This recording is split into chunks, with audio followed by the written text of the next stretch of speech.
Hi, it's Joe Cantaffa again here at Howell High School. My proudest moment as a teacher, um, it comes, it came a few years ago. I'm very involved, as I'm sure a lot of the nominated teachers are, in a lot of things. And my proudest moment, I could talk about the rock and roll chorus. I can talk about being involved with the New Jersey All-State Chorus. I can talk about performing with the New Jersey Symphony Orchestra. My proudest moments as a music teacher, I could talk about singing with my own daughters. But my very proudest moment as a music teacher was about 6 years ago. I had a student who came to me, sang with me in an after-school group that was her only involvement in the entire music program here at Howell High School, and was very, very shy, painfully shy. It was an amazing journey all year long watching this young lady grow little by little, and even by the end of the year she was still considered to be very shy by her peers, well liked but shy, and I really had to work with her gently to get her to open up and physicalize her singing a little bit.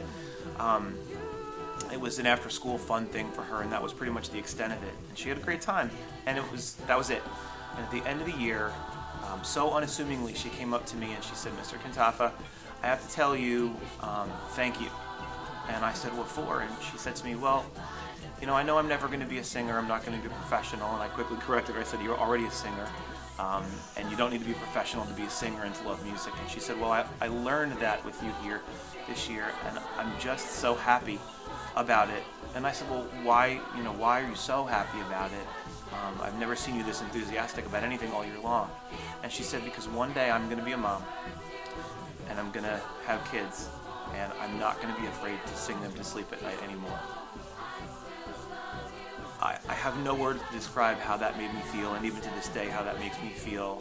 Just the mere fact that this young adult was thinking that far in advance about something that I would have never thought about when I was in high school. And that was her moment. So, I'm so proud of all of my students. Some of them are on Broadway now, some of them are making careers in the music industry.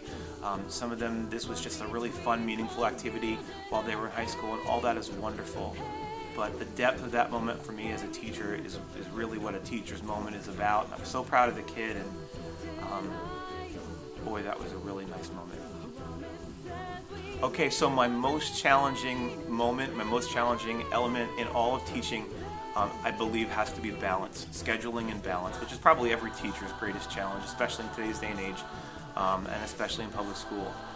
But being involved in all the things that I'm so fortunate enough to be involved in, with production, running production here at the Performing Arts School, to performance, to my teaching responsibilities or my class schedule, to all the extracurricular activities, to the rock and roll chorus, and the workshops that I do at other high schools, both for teachers as well as for students. It is all about scheduling. And I find myself fatigued all the time and yet completely energized, because when you love what you do, you find energy. And so I think the takeaway moment here is the question about how I address it. And I think the answer to that question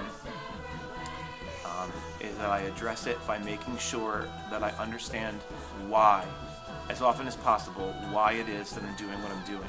Not just that I love music and that I love my students, or that I like to make things happen or create things that didn't exist before, but if I can connect the dots for myself as to why I just decide not to be tired, or decide how to balance the schedule out and to get things to fit into blocks of time so that creativity is possible, but also so that things can get done and can be efficient, just like there are delivery dates in the music industry, which is the example I'm trying to set for all my students and their parents in the first place. What better example could I be for my students if I didn't live that way myself? I tell my students all the time, it is not the most talented people who make it in this business, it is the most persistent and the easiest with which to work. And so I think that's the best way to address that challenge. I don't know, was that a good answer? I don't know, it's how I feel anyway.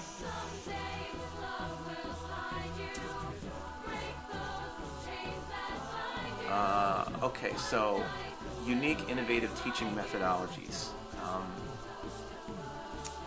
One of my favorite innovative teaching methodologies is when I'm teaching music technology. I'm in our lab, which is this classroom, and we have some Pro Tools stations in here, and I've got students working in pairs, working on whether it's mixing sessions or editing sessions or just hard audio recording or whatever. I will often put them in pairs, and I will have one student be the producer and another student be the engineer. So the producer makes all the decisions. Theoretically, the producer is making all the decisions, all the creative decisions, but is not allowed to touch the mouse or any part of the computer at all. The engineer is the only one who's allowed to execute anything in this particular exercise, makes no creative decisions, only asks only a few questions for clarity, and is only to follow the instructions of the producer. I love this methodology because it allows both people to be thinking the entire time through, and also communicating with increasing clarity as they move through the work that's required by the session. So not only are they getting Pro Tools, and they're both forced to think about creativity, but they are also really honing their communication skills, which especially in a studio environment is so important, let alone any other environment, and not just in music but in life in general. But nothing beats quick and clear communication when you're on the clock for $350 an hour in some studio or whatever. So there's an example of an innovative teaching methodology.